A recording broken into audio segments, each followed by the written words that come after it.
Sir আপনার microphone কিন্তু mute করা।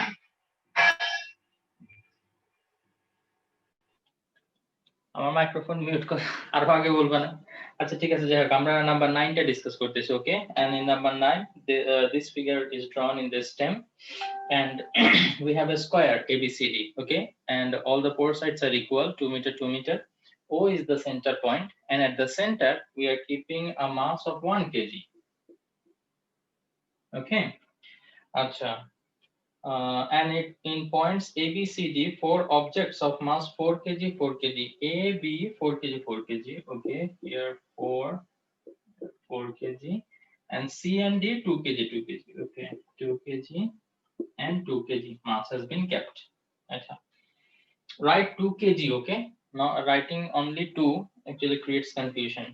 Okay. Then G is given, okay, fine. 9C, what is the gravitational potential at point O? Acha. We know that the formula to find out the gravitational potential, V is equal to Gm by R. I guess minus Gm by R, right? Because negative. Yes, it is negative. Okay. Now this is the mass, okay, of which the potential field we are considering. Okay, let us say for A, whenever we are considering for the mass that is kept at point A, okay, for that it will be minus G, let us name it as MA by R. Okay, this will be the potential for point A at this point. Okay, now to find out the potential for this point A, I need to find out the distance between them, right? The distance R between them. Now how to find out the distance between them? Anybody has any idea?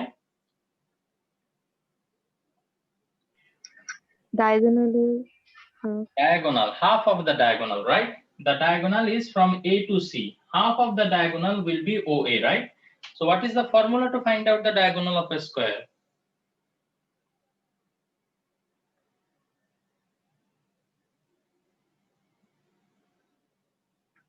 You don't know what is the formula to find out the diagonal of a square?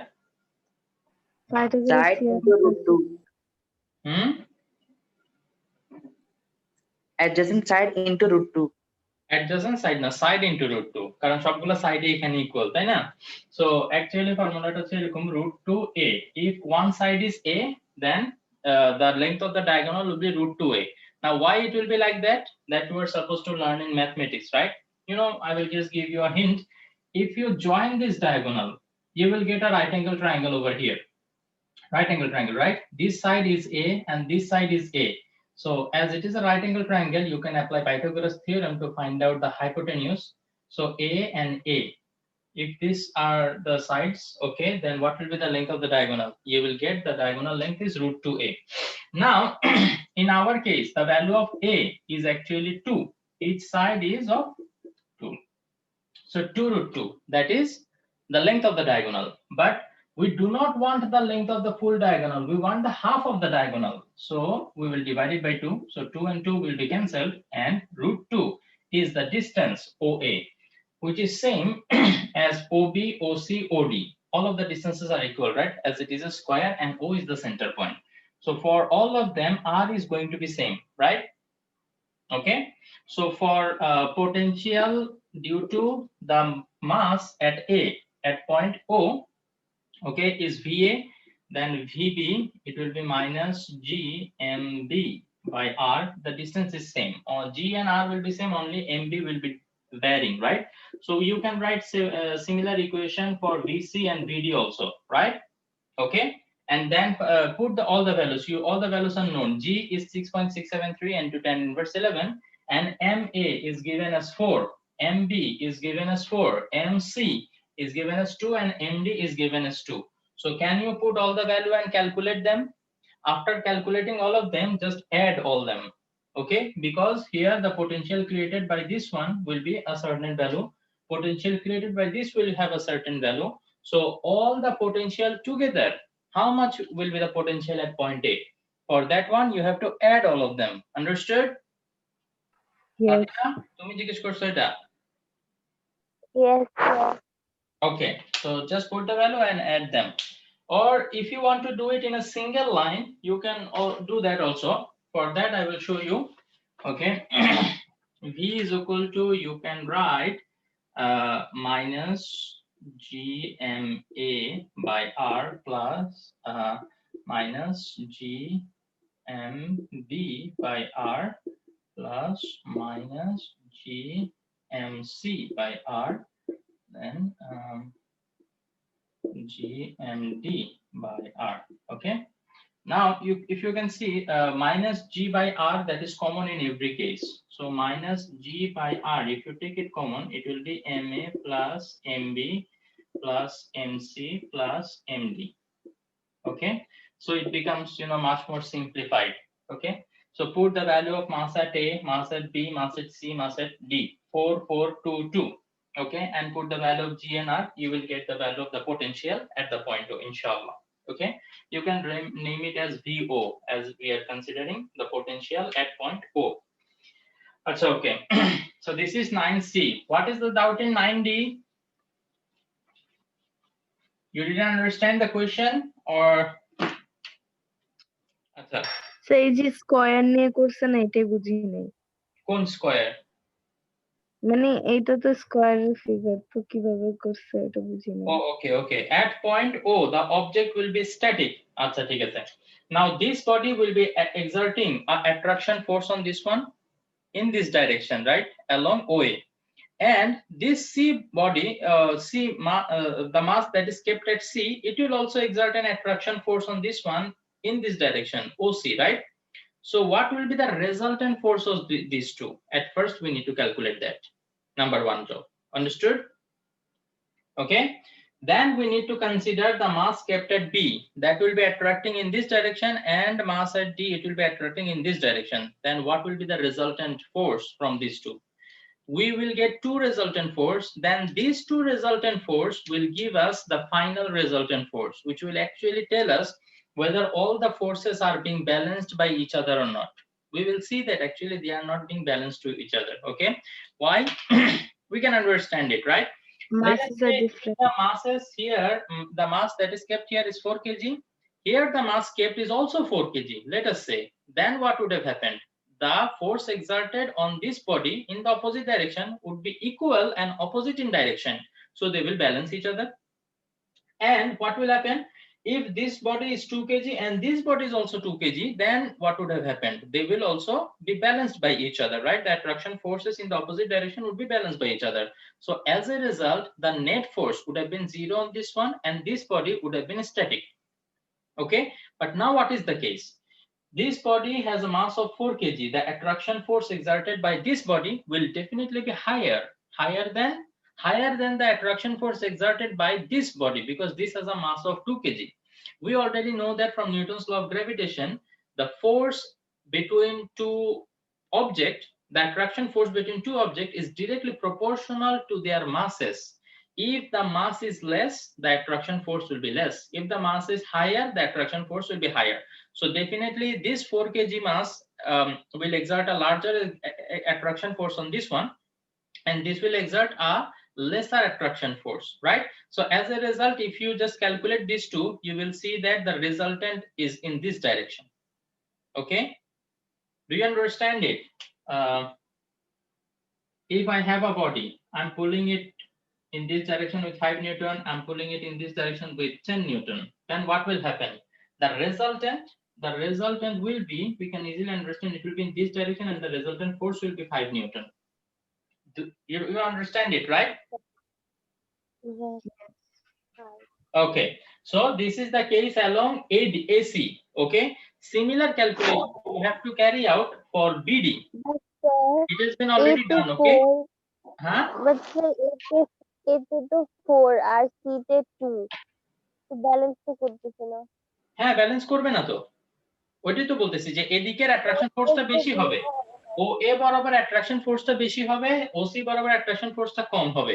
তো যে কারণে রেজাল্টেন্টটা হবে ও এ বরাবর। এখানে দেখছো না, যেদিকে attraction ফোর্সটা বেশি সেদিকেই রেজাল্টেন্ট অফ ফোর্সটা থাকে, তাই না? তো এখানে ও এ বরাবর একটা ফোর্স থাকবে, ঠিক আছে?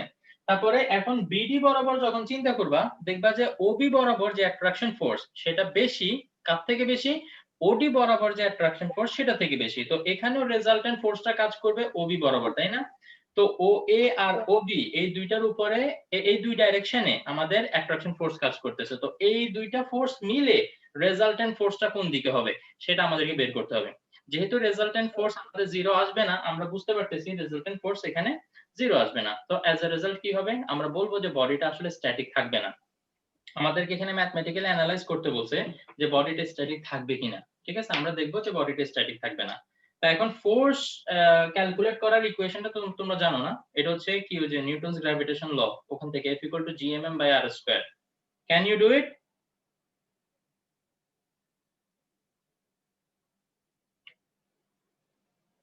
পারবা নাকি? না পারলে বলো, আমি আবার করব। হ্যাঁ, radius r value আর এটার ভ্যালু যে √2 √2 একটু আগে না বের করে দেখাইলাম, ডায়াগোনালের হাফ। okay পারবা এখন ইনশাআল্লাহ? ইনশাআল্লাহ। ওকে, না পারলে বলিও, অসুবিধা নেই, আমি করে দিব। ওকে, ইজি একদম। চারটা ফোর্স ক্যালকুলেট করবা, দেন এই দুইটার মানে সামেশন নিবা, তারপর আবার এই দুইটা সামেশন নিবা, তো রেজাল্টেন্ট গুলা এদিকে এদিকে থাকবে, তো এই দুইটা রেজাল্টেন্ট মিলে আবার কোথায় যাবে সেটা। Okay, so this is 9D। 11C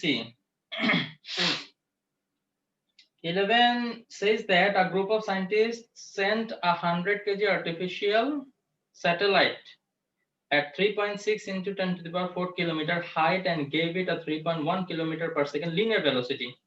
Height is given, linear velocity v is given, thus attempted to make a moon-like satellite. Okay, mass and radius of earth are respectively 81 and 16 times of moon's mass and radius. Okay, fine. So m e r e and m and rm are known.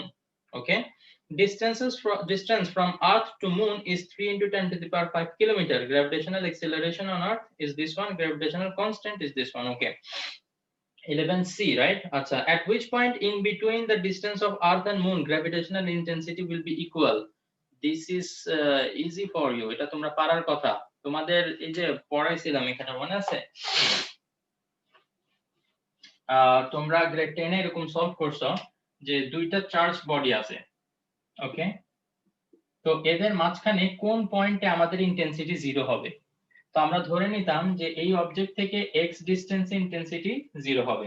তো এই object থেকে যদি x ডিসটেন্সে থাকে, তাহলে এদের মাঝখানে total ডিসটেন্সটা মনে করো, জাস্ট ধরে নাও যে 5 মিটার। ওকে, তাইলে এইখান থেকে ডিসটেন্সটা কত হবে? 5 - x মিটার, রাইট?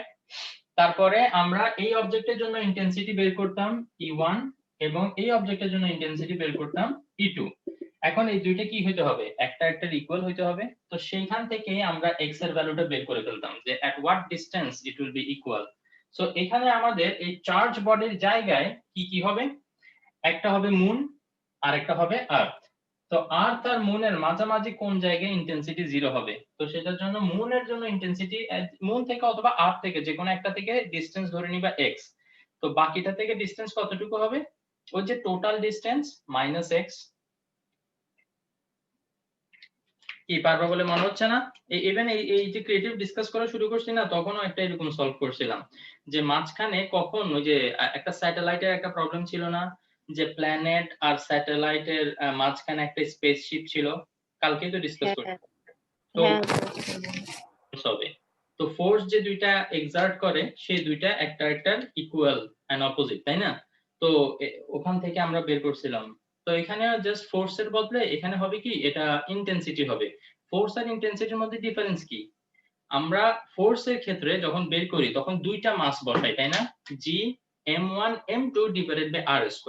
তো m1 m2 এর মধ্যে একটা 1 কেজি যদি হয়, তাইলে মানে যে অবজেক্টের উপরে মাস ফোর্স আমরা অ্যাপ্লাই করতেছি সেটা যদি 1 কেজি হয়, তাহলে আমরা সেটাকে বলি intensity. Force on unit mass is intensity. So intensity তো আরো ইজি হয়ে গেল, তাই না? কারণ একটা মাসের জন্য একটা মাসের কথা তোমার চিন্তাই করতে হচ্ছে না। বুঝতে পারছো কি বলছি?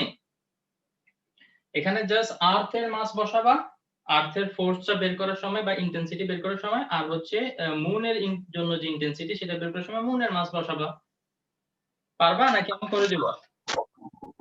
okay sir পারবা?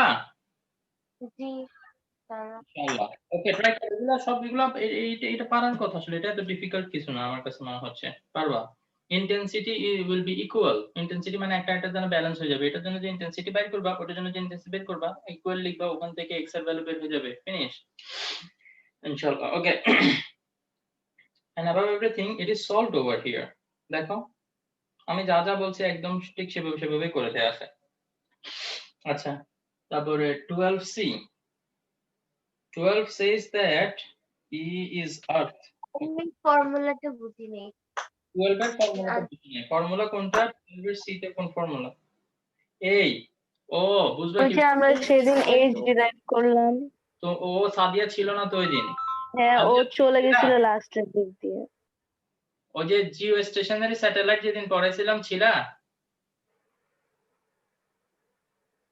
ওই দিন ও প্রথম দিয়ে ছিল, এটা তো লাস্টের দিক দিয়ে ডিরাইভ করছি, তো তখন মেবি ছিল না। হ্যাঁ হ্যাঁ, আমার মনে আছে ওই দিন জিজ্ঞেস করতেছিলাম যে সাদিয়া কোথায় গেল। তো সাদিয়া তুমি ওই লেকচারটা একটু দেখে নিও। আমি তোমাদেরকে দেই নাই মনে হয় না এটা? সাদিয়া ওই যে জিও স্টেশনারি ওইখানে এটা ডিরাইভ করা আছে একদম ই করে। হ্যাঁ, আমরা সেদিন এটা ডিরাইভ করছিলাম তো। মানে এই যে একটা স্যাটেলাইট মানে কোন টাইম পিরিয়ডে ঘুরবে, আমার মনে হয় লেকচারটা দেখলে বুঝবা না। এটা আসলে এটা এখন শর্টকাটে বলা যাবে না। ঠিক আছে? তুমি ওই লেকচারটা একটু দেখো, ওখানে এই ফর্মুলাটা আমরা সুন্দর মতো ডিরাইভ করছিলাম। তো ওইটা জাস্ট সিম্পলি এখানে অ্যাপ্লাই করছে। ভ্যালু অফ টি আর আর বসাই দিছে, হয়ে গেছে। তোমার ওই লেকচারটা লাগলে আমাকে বলিও, আমি দিব তোমাকে। ওকে? পেজ নাম্বার 371 এ 6.49 ইকুয়েশন। হুম। তুমি বই থেকে দেখো আগে, বই থেকে দেখে যদি না বুঝো তাহলে আমাকে বলিও, আমি ওই যে এক্সপ্লেনেশনের ভিডিও আছে আমি ওটা দিয়ে দিব। আচ্ছা, 14 নাম্বার এটা জিজ্ঞেস করছে কে? ও না, সরি 14 না, 13 সি আছে আবার না, 13 ডি। Artificial 12 satellite. হ্যাঁ, না কিছু না। 13 ডি তে কি ডাউট দেখে বলো তো?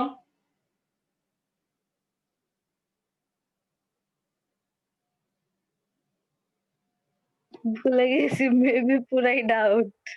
আমি দেখতেছি, আমার 14 নাম্বারটা পুরো ডাউট। আপনি 14 নাম্বারটা করেন, আমি 13 নাম্বারটা দেখতেছি এবার। না, 13 নাম্বারটা আমি তোমাকে বলে দিই। ঠিক আছে? শোনো, এখানে একটা কথা যেটা 14 ডি তে জিজ্ঞেস করছে, if a spaceship travels between two planets, ওকে, দুইটা প্ল্যানেট আছে, এদের মাঝখানে স্পেসশিপ যাওয়া আসা করে। ঠিক আছে? তো স্পেসশিপ যাওয়া আসা করতে হলে ডেফিনেটলি যখন এই প্ল্যানেট থেকে ওই প্ল্যানেটে যাচ্ছে, এই প্ল্যানেটের এসকেপ ভেলোসিটি অ্যাচিভ করে তারপরেই ওকে ওখানে যাইতে হবে। কি বলছো, বুঝতে পারছো? আবার যখন এই প্ল্যানেট থেকে বের হবে, এই প্ল্যানেটের যে এসকেপ ভেলোসিটি সেটা ওভারকাম করেই ওকে কি করতে হবে, এখানে আসতে হবে, সেটা অ্যাচিভ করে এখানে আসতে হবে। তো এখানে বলতে যাচ্ছে যে একটা প্ল্যানেট থেকে যখন আরেকটা প্ল্যানেটে যাবে, তো কখন ওর বেশি কাইনেটিক এনার্জি লাগবে। Kinetic energy is related to the escape velocity, right? Mainly velocity, but in this case we have to say escape velocity. কারণ হচ্ছে একটা বডিকে যে আমরা যখন এনাফ কাইনেটিক এনার্জি দিতে চাইবো, মানে কি কতটুকু কাইনেটিক এনার্জি লাগবে, যতটুকু ওর স্পেসে যাইতে লাগবে। তো ওই স্পেসে যাওয়ার জন্য আমরা হাফ এম ভি স্কয়ার, এখানে যে ভিটা বসাবো না, সেটা এসকেপ ভেলোসিটি হতে হবে। আমরা এসকেপ ভেলোসিটিটা দিলে তখনই শুধুমাত্র সে ডিজায়ার্ড কাইনেটিক এনার্জি পাবে এবং স্পেসে চলে যেতে পারবে। তো বেসিক্যালি আমাকে এখানে বলা হচ্ছে যে দোনোটার এসকেপ ভেলোসিটি ক্যালকুলেট করো। ঠিক আছে? তোমরা একটু দেখো, এখানে হ্যাঁ, require more kinetic energy for launching, যার escape velocity বেশি আসবে তার জন্যই আমার লঞ্চিং এর বেশি কাইনেটিক এনার্জি দিতে হবে। তো তাইলে আমরা escape velocity বের করি। এখন escape velocity বের করার ফর্মুলাটা কি? √gm/r, তাই না? তো এখানে আমাদের যেটা লাগবে, জি এর ভ্যালু তো আমরা জানি, এটা গ্র্যাভিটেশনাল কনস্ট্যান্ট ইউনিভার্সের সব অবজেক্টের জন্য সেম। মাস আর রেডিয়াস, এই দুইটা জিনিস আমাদের দিয়ে আছে কিনা আমাদের সেটা একটু দেখতে হবে। তো এখানে the ratio of mass and radius of another planet is mentioned here is 80:1 আর 4:1। তার মানে একটার মাস আরেকটার মাসের 80 টাইমস, আবার রেডিয়াস একটার আরেকটার 4 টাইমস। একটু দাঁড়াও। ওকে, সরি ফর দ্য ইন্টারাপশন। আচ্ছা, তো আচ্ছা এটা একটু আমি দেখাই, আমার মনে হচ্ছে এটা একটু দেখানো দরকার। ওইটাই তো না, বাস কাইনেটিক এনার্জিটা ফাইন্ড করে তারপর বলবো যে এটা থেকে এটা বেশি। হ্যাঁ, পারবা? তাহলে পারবো, হ্যাঁ ইকুয়েশন হ্যাঁ অনুসারে পারবো। একটা স্কেপ ভেলোসিটি রুট ওভার, এখানে রেশিও দিয়ে আছে তো এই কারণে বলতেছি m1 বাই r1, ঠিক আছে। আবার v2 is equal to root over gm2 by r2, এখানে কিন্তু m2 r2 m1 r1 এগুলো কিন্তু ডাইরেক্ট ভ্যালু দেয়া নেই, এগুলা দেয়া আছে রেশিও হিসাবে। তো রেশিও হিসাবে দেয়া থাকলে যেটা করতে হয়, এরকম দুইটা ইকুয়েশনকে 1 আর 2 ধরে 1 ডিভাইডেড বাই 2 অথবা 2 ডিভাইডেড বাই 1 এরকম কিছু একটা করতে হয়, ঠিক আছে। v1 by v2 is equal two কি হবে, আমি ডাইরেক্ট লিখে ফেলি root over gm1 by r1 into ওই যে ডিভিশন হওয়ার কথা না, ডিভিশনটাকে ইনটু করে লিখলে তো উল্টা হয়ে যায়, সো আমি একবারে ওভাবে লিখে ফেলতেছি, ওকে, gm2। তো তাইলে একটা রুট ওভারের মধ্যে যদি আমরা এটাকে নিয়ে আসি, জি আর জি তো কাটাকাটি চলে যাবে, বুঝতেই পারতেছো, তাইলে হবে m1 r2 আর নিচে হবে r1 m2। তো এখানে আমাদের ওই ইনফরমেশনটা কাজে লাগবে, যে বলছে না ratio of mass, ratio of mass মানে m1 is to m2 is equal to 80:1, তার মানে m1 by m2 is equal to 80 divided by 1, so if you cross multiply m1 will be equal to 80 m2, ঠিক আছে। ঠিক একইভাবে রেডিয়াসের জন্য আমরা বের করতে পারি r1 by r2 is equal to 4 by 1, so r1 will be equal to 4 r2, so r1 R m1 এর ভ্যালুটা এখানে রিপ্লেস করো, কই m1 is equal to 80 m2, 80 m2 into r2 যেরকম আছে সেরকম থাক ডিভাইডেড বাই r1, r1 হচ্ছে 4 r2, 4 r2 into m2। তো তাহলে দেখো m2 m2 কাটাকাটি, r2 r2 কাটাকাটি, তো এখানে থাকে 80 ডিভাইডেড বাই 4, 80 কে 4 দিয়ে ডিভাইড করলে কত হয় 20, তাহলে v1 by v2 is equal to root over 20, root over 20 বোধহয় 2 root 5। তো তাইলে এখানে এই যে v1 is equal to 2 root 5 v2। তো এখানে ক্লিয়ারলি বোঝা যাচ্ছে যে মানে ফার্স্ট প্ল্যানেটের যে escape velocity that is higher, এটা কি বুঝতে পারো এই লাইন থেকে, যে v2 এটা হচ্ছে সেকেন্ড প্ল্যানেটের স্কেপ ভেলোসিটি, সেটাকে 1 এর থেকে বেশি কোন একটা ভ্যালু দিয়ে মাল্টিপ্লাই করে আমি v1 পাচ্ছি, তার মানে কি এটা থেকে এটা অনেক বেশি, যে কারণে এটার সাথে কিছু একটা মাল্টিপ্লাই করে তারপরে আমি এটা পাচ্ছি, বুঝতে পারছো তোমরা? হ্যাঁ বুঝছি। তো এইখান থেকে কি তোমরা এই যে সেম কাইনেটিক এনার্জি রিলেশনটা বের করে দেখাতে পারবা হুম, ইনশাআল্লাহ? হ্যাঁ। আচ্ছা, তো তাইলে করে ফেলিও, ঠিক আছে। আমি একটু সবগুলা শেষ করতে হবে, তো এই কারণে আসলে না সবগুলা 14 এ স্যার একটা ডাউট হচ্ছে যে আপনি দেখেন ওইখানে না ওরা টাইম পিরিয়ডটা নিছে কিন্তু কোশ্চেনে মেনশন করে না, তো টাইম পিরিয়ডটা কি এমনি এমনি ধরে নিছে নাকি ওটা কোশ্চেন মিস্টেক ছিল? ও এখানে এটা আসলে তোমরা এখনো পড়ো না, যে পিরিয়ডিক মোশনে তোমরা পড়বা সেকেন্ড পেন্ডুলাম, একটা পেন্ডুলামের নামই আছে সেকেন্ড পেন্ডুলাম। এই সেকেন্ড পেন্ডুলামটার মানে কি সেটা আমি একটু বলি, তাইলে হয়তো অঙ্কটা তোমরা করতে পারবা। আমি যদি একদম না পারো তাইলে এখন আপাতত এটা অ্যাভয়েড করবে, ঠিক আছে। আমরা জানি পেন্ডুলাম না, ওকে, এটাকে এখানে এনে ছেড়ে দিব, এটা এদিকে আসবে, তারপর আবার এখানে কোনো একটা জায়গায় পৌঁছাবে এরকম, দেন এখান থেকে আবার এদিকে যাবে, এদিকে আসবে। তো এখান থেকে যখন এদিকে এসে আবার এদিকে যাবে তখন একটা অসিলেশন কমপ্লিট হয়। তো এই একটা অসিলেশনের জন্য যদি কোনো পেন্ডুলামের 2 সেকেন্ড সময় লাগে, অন্যভাবে যদি বলি, if the time period for a pendulum is 2 seconds, if the time period for a pendulum is 2 seconds, that pendulum is called a second pendulum। মানে সেকেন্ড এই সাইড থেকে ওই সাইডে যাইতে 1 সেকেন্ড লাগে। 1 সেকেন্ড সময় লাগবে, এক্স্যাক্টলি রাইট। টোটালটা কমপ্লিট করতে 2 সেকেন্ড না, তার মানে এখান থেকে এদিকে আসতে 1 সেকেন্ড, এখান থেকে এদিকে যেতে আরেক সেকেন্ড, এই কারণে এটাকে বলা হয় সেকেন্ড পেন্ডুলাম। এটা জানার পর না আমার একটা জিনিস জানার খুব ইন্টারেস্ট আসছিল, সেটা হচ্ছে কি, এই যে আমাদের ঘড়িগুলো থাকে না, অনেকগুলো ঘড়ির নিচে পেন্ডুলাম থাকে, তো আগে তো জানতাম না আর ইদানিং আসলে দেখিও না। তো ওখানে একটু একটা জিনিস তোমাদের যদি কারো বাসায় থাকে খেয়াল করে দেখবা, এই যে পেন্ডুলাম যেটা নিচে দুলতেছে, এটা কি এখান থেকে যখন এখানে যায়, হ্যাঁ, তখন কি 1 সেকেন্ড সময় লাগে কিনা একটু দেখিও তো। আমার মনে হয় সেটা একটা সেকেন্ড পেন্ডুলাম হওয়ার কথা, আমি জানি না, তোমরা একটু খেয়াল করে দেখবা যদি কোথাও দেখো, ওকে।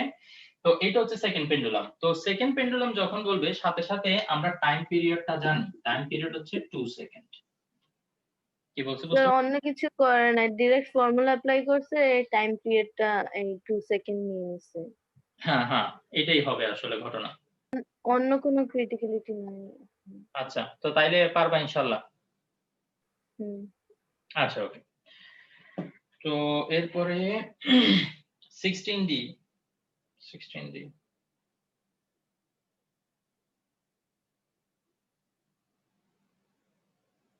পেপার, আমার পিডিএফটা গেল কোথায়?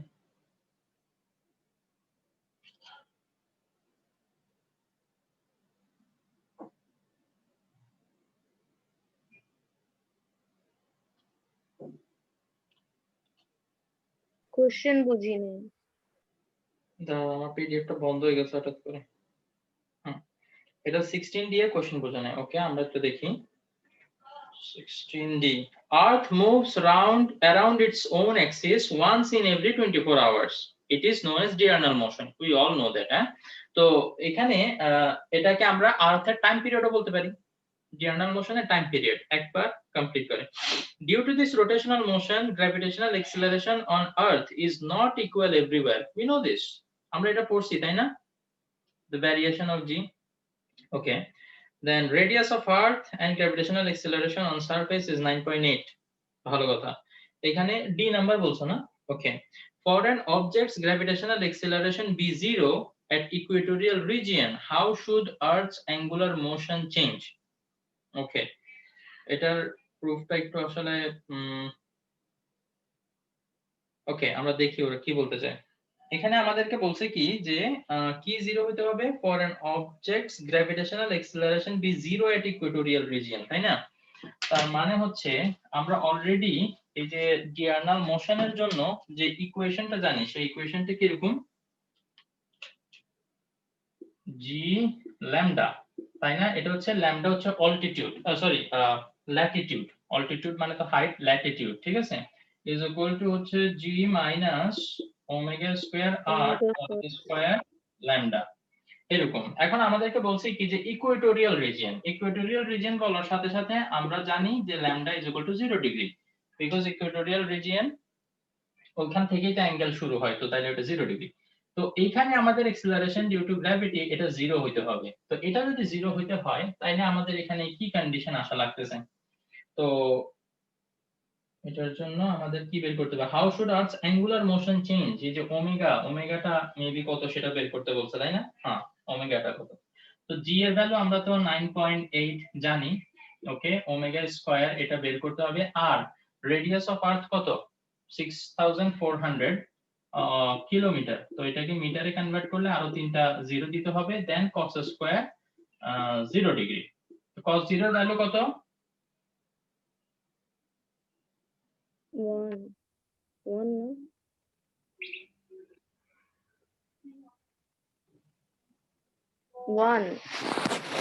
1 ওকে, তো তাইলে এখানে 0 9.8 মাইনাস ওমেগা স্কয়ার ইনটু এটা যদি 1 দিয়ে রিপ্লেস করো তো এখানে কোনো ডিফারেন্সই আসবে না। সো ফুল ইকুয়েশনে only unknown is omega. Can you find the value of omega? Yes. তো এখন এখানে বলছে if the angular velocity of the earth or 17 times then at a ওকে, তো এখানে ওরা একটা কম্পারিজন দেখাইছে, ঠিক আছে? যে মানে কত টাইমস হয়ে যাইতে হবে। নরমালি আর্থের অ্যাঙ্গুলার ভেলোসিটি কত সেটা ওরা বের করছে, আর এখন অ্যাঙ্গুলার ভেলোসিটি কত সেটা তো আমরা এখন কিভাবে বের করতে হবে দেখাইলাম। নরমাল আর্থের অ্যাঙ্গুলার ভেলোসিটি কত সেটা কি তোমরা জানো? না। ওকে, সেটা আমরা বের করার চেষ্টা করি। Omega is equal to we know that angular displacement divided by time. তো angular displacement আর্থ যখন একবার রোটেশন কমপ্লিট করে definitely it rotates 2 pi, right? 360 degree. তো এইটা কমপ্লিট করতে যে টাইম লাগে সেটা হচ্ছে time period, that is 24 hours. এখন 24 আওয়ার্সে কত সেকেন্ড? 1 আওয়ারে যদি 3600 সেকেন্ড হয়, 24 আওয়ার্সে 24 ইনটু 3600 সেকেন্ড হবে। তো তাইলে একটা মনে করো ওমেগা 1 তুমি এখান থেকে বের করলা, আর এখান থেকে যেটা বের করতেছো let us name that as omega 2, ঠিক আছে? তো তারপরে কি করবা? তোমাদের কাজ হচ্ছে ওমেগা 2 ডিভাইডেড বাই ওমেগা 1, এইটা ইকুয়াল টু আমি যেটা দেখতে পাচ্ছি ওরা মেবি 17 পাইছে, ঠিক আছে? So omega 2 will be equal to 17 into omega 1. So from here what I can say that the angular velocity has to become 17 times so that the acceleration due to gravity at equatorial region becomes 0. বুঝতে পারছো?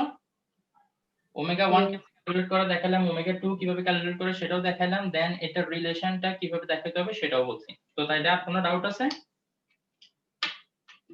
No. আচ্ছা, তো তাইলে তোমরা এর পরের হাফে যে ডাউট আছে সেগুলো আমাকে মেসেজ করো। পারবা কালকের মধ্যে শেষ করতে?